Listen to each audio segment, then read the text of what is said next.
ẹjẹ ká máa ṣe ilé ayé mi wọ́n láti kúkú ti dé báyìí bọ́lábọ́lá mẹ́ta mi Tinubu.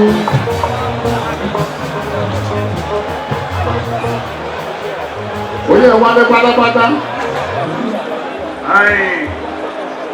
Àwọn òye ẹjọ́ tẹ́tẹ̀tẹ́lẹ̀. Bọ́lábọ́lá ọmọ Tinubu. Ojú gbogbo ló wò wá. Lọ́sí àtàyè nínú wa. Bọ́lábọ́lá mi mẹ́ta ọmọ Tinubu. Àyíká tiwa Bọ́lá mi Tinubu.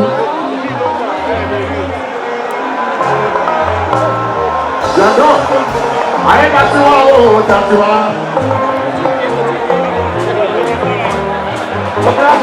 Wọ́n ti padà yẹ pẹ̀lú Báyọ̀.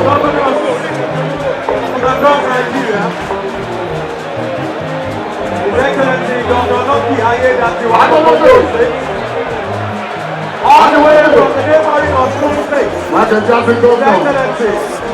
Dr. Excellency, Dr.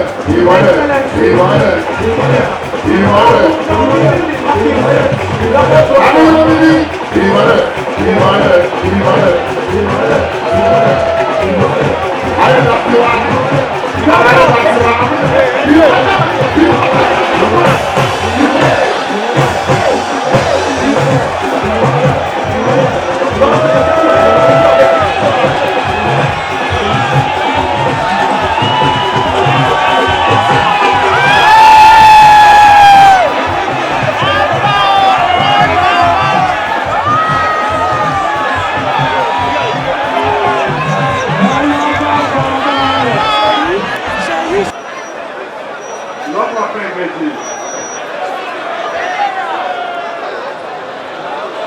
Shall we please rise to make welcome President of the Federal Republic of Nigeria?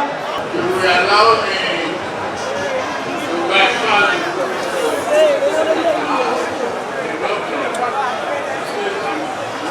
presented the staff of office today.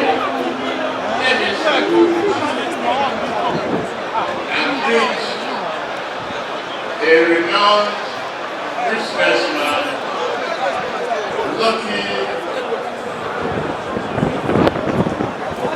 very majesty, Ọba Adewolu, Oladoja, Arusa,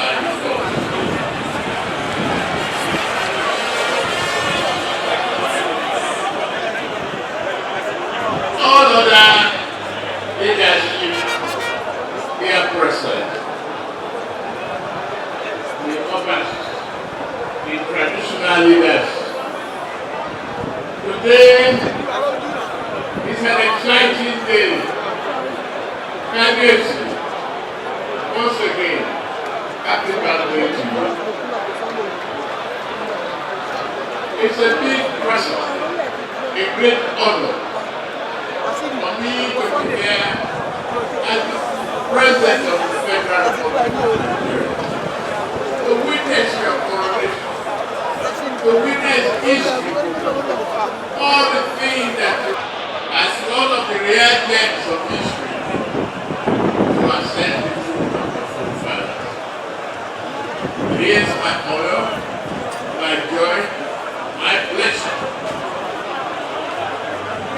to wish you this day and many more days of here, many more years of joy, prosperity, and relevance in the institution of democracy, history, and all of formation in Nigeria.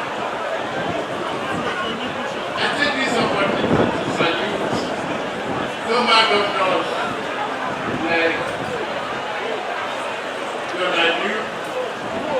Oladoja, Oladoja, Senator Oladoja,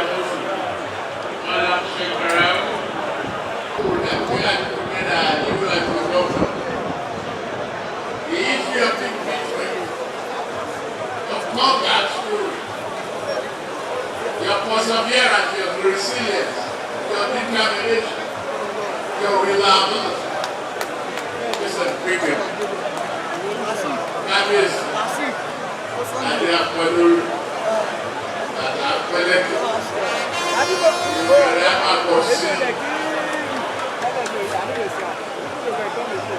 Ẹkú ọdún òní, ẹkú ọjọ́ ìlú, òkí gbogbo Ìbàdàn, ẹkú ayẹyẹ ìní, ìdùnnú ẹ̀fàárí,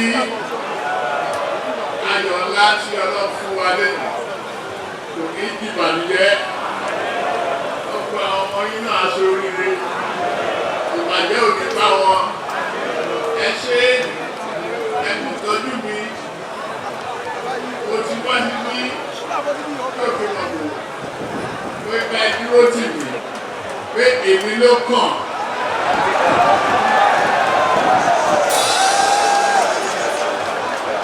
Ẹ̀jẹ̀ ti wà bẹ́ẹ̀.